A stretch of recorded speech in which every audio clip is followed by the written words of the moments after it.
We want to interact with you, so don't hesitate to reach out to us. Especially, we love hearing from our friends by way of our Facebook Live video that talks about each segment. We love having you hang out with us on Facebook Live as well as on the radio. Thanks so much for being here. And I know we've all been glued to our TVs and our devices as Hurricane Harvey then turned into a tropical storm, checking on our friends and family and loved ones down in Texas. Mm-hmm. But as the tropical storm was affecting such an oil-rich area, our guest is asking the question, are we going to feel a local impact in the form of rising gas prices? Oh. Greg Kozera, Director of Marketing for Shale Crescent USA, nonprofit group of business and community leaders from Ohio and West Virginia, also author of the book, Just the Fracks, Ma'am. Greg Kozera is a past president of the Virginia Oil and Gas Association, which is an all-volunteer organization. And so we're going to find out, are the gas prices going up? Greg Kozera, welcome to Experience Pros. Good to be with you, Angel. Greg, let's start our conversation with you about, talking about this hurricane tropical storm. I mean, this thing is massive. The greatest amount of rainfall in recorded history in some counties there in Texas. And we've heard reports that some refineries had shut down and others, while not shut down, had reduced production. Is that accurate? That is very accurate, Eric. It really is. And, of course, being out in Colorado, you're used to a lot of snow. And I've been out there, been in 3-foot snowfalls, and it's hard to grasp 3 foot of water or even 2 feet of rain. I mean, right. It's just massive. It's massive. And got a good friend down there, and he's got a new home in a development that they took all the flood control precautions. Unbelievable. And he said, Greg, we were within 5 inches of having water come into the house. I mean, it was that bad. And he's even after the water went down, he said he can't go anywhere. The streets are flooded. There's nothing open. But I got a lot of friends down there, and it's so widespread. I think that's what even here where I live in West Virginia, we had some really bad floods last year. But you don't have to drive very far, and once you go up a mountainside, you're out of the flood. But it's just everywhere. There's not a lot of high ground, guys. We actually saw something that was posted here in Denver that the equivalent, and again, it's hard to judge, but the equivalent of moisture that they got was equal to over 100 inches of snow here in Denver, which is something that we can definitely feel. When you tell that to somebody in Colorado, we're like, that's a lot of water. And water is so much more damaging than what snow is. The snow doesn't come in and destroy everything. Everywhere, the water. But the water, even when there's regular storms, water can be so damaging. And so now that it is taken over in such a oil-rich area, how is this going to impact? Will it have an impact on gas prices? It clearly will. And the biggest challenge that we're faced with as a country is about a third, which is better than it used to be, of our refining capacities there on the Gulf Coast. So those, like you said, those refineries have had to shut down or reduce production. And the other problem is, like you said, Angel, with all that water, even if you can run, how do you ship it? Right.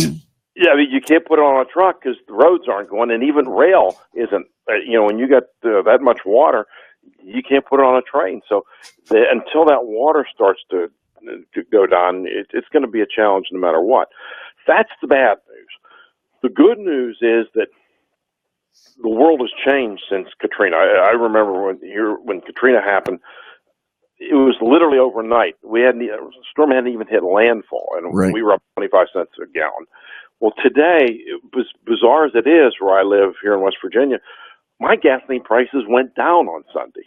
Place we get it up by our soccer fields dropped 21 cents a gallon over the weekend. All right, there must be other players in the market that are affecting that. Well, here's the difference here, because of the Utica and the Marcellus, and right now about a third of our nation's natural gas comes from southeast Ohio, southwest PA, and northern West Virginia. That's a third of the nation's gas supply comes from that little region where it used to be less than 5%.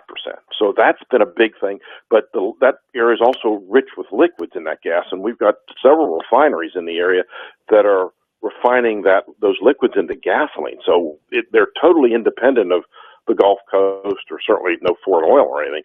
Back in the 2005, those refineries were actually taking imported oil and creating gasoline out of that. And of course, the problem is you can't even get imported oil up here if you can't dock a ship in the Gulf Coast. So now because we have that much independence, we've got a massive. We're the number one natural gas producer in the world. We're the number 3 oil producer, and even the natural gas prices went up in 2005 because our natural gas came from the Gulf Coast. Right. Today, we're shipping gas to the Gulf Coast. As a matter of fact, Poland just took their first shipment of U.S. natural gas, and that natural gas comes from the Northeast, and a lot of those trains that liquefied are on the Gulf Coast right now. So that's a big difference where that area, those wells are shut in. They're not going to make any difference in our production. I mean, there's so many massive wells around the country now that we can live without those wells. So then, Greg, we need is that refining capacity. So that's what I was going to ask you. Do we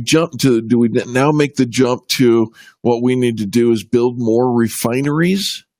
We actually do, but here's the difference, though. We need to be thinking about a different area because there's a bigger thing that your listeners need to be aware of: petrochemicals. In other words, the phones we talk on, our computers, our shoes, household, the film, the packaging we use for everything. Most everything we're doing has to do something with plastics and petrochemicals. Even pharmaceuticals are petrochemicals.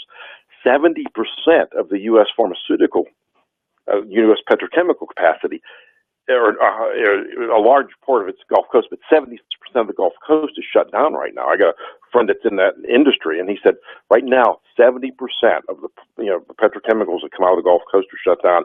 So those things create the raw materials that come up to places like Ohio, where they can turn them into products, like whether it's buckets or you name it, film for whatever.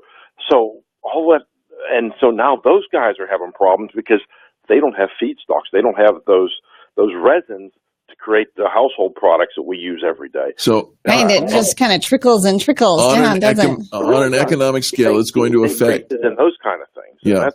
I think we're going to see some gasoline price increases, but in all honesty, I don't see big increases for that. I'm a small business person. I'm really concerned about that because I travel a lot. Sure. But at the end of the day, because I was talking to a good friend that he's got those couple of refineries up here, and he said, look, we're getting close to summer driving season. Yeah.